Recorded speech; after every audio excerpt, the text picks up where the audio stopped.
MC5, Tumbum Conhecido como Motor City 5, FOI uma banda de rock americana formada em Lincoln Park, Michigan, M 1963.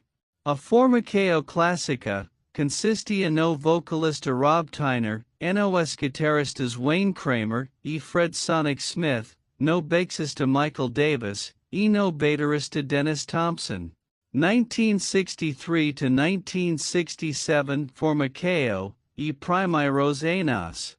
As origens do MC5, remontam à amizade entre os guitarristas Wayne Kramer e Fred Smith. Amigos desde a adolescência, ambos eram fãs de R&B, blues, Chuck Berry, Dick Dale, The Ventures, e do que mais tarde seria chamado de garage rock.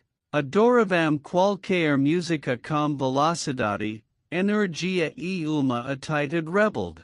Tocando quase todas as noites em qualquer lugar que pudessem Detroit e arredores, o MC5 rapidamente ganhou reputação por suas apresentações ao vivo de alta energia e conquistou público local considerável, atraindo regularmente plateias lotadas de 1,000 pessoas o mês.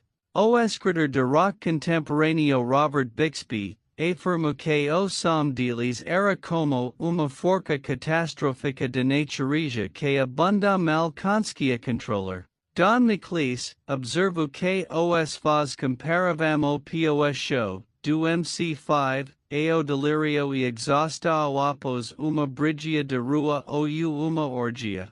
M 1967 OMC5, lançou cover de I Can Only Give You Everything, de bundadam, como sua própria música One of the Guys, no lado B, pela pequena gravadora AMG.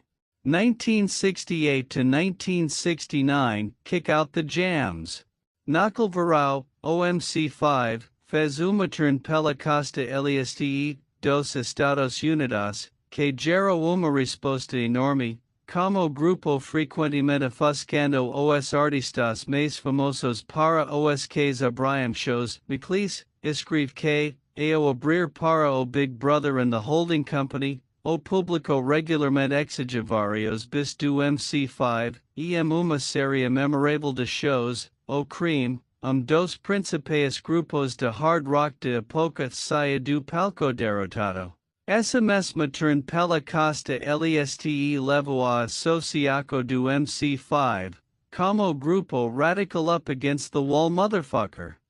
O MC5 tornou-se a principal banda em uma cena de hard rock, ascensão, servindo como mentor para outras bandas do sudeste de Michigan, como The Stooges, e The Up, e grandes gravadoras demonstraram interesse no grupo.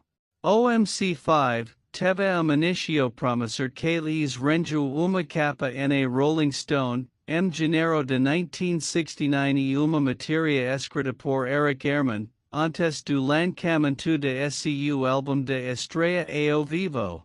A banda ganhou a atenção nacional com seu primeiro álbum, Kick Out the Jams, gravado ao vivo nos dias 30x10 to the power of 31st de outubro de 1968, no Grande Ballroom de Detroit. O álbum contém canções como os clássicos Proto-Punk, Kick Out the Jams e Rocket Reducer No. 62, Rama Lama Fa Fa Fa, a psicodélica Starship, creditada a Sonare, pois a letra foi parcialmente inspirada em de seus poemas, e uma versão estendida de Motor City is Burning, de John Lee Hooker, na qual Tyner elegia o papel dos Panteras Negras durante os tumultos de Detroit, M 1967. O crítico Mark Deming escreve que Kick Out the Jams e dos álbuns ao vivo mais poderosamente energéticos já feitos. Este álbum que se recusa a ser tocado silenciosamente. 1970 to 1971 De volta aos EUA, Alta. O segundo álbum deles, Back in the USA, foi produzido por John Landau, futuro mentor de Bruce Springsteen. Lançado pela Atlantic, com uma produco esforço de marketing muito diferentes, ou som de banda era radicalmente diferente de kick out the jams, a tal ponto que, excito pelos vocais de Tyner, eles irão quase reconhecíveis como a mesma banda. A produco, do segundo álbum tumbum sova comprimida tanto limitada na paleta sonora de banda comparacao com os interiores os membros de banda de saram mais tarde que landa era autoritario e autoritario na produco, tenendo moldar o grupo aosu gasta.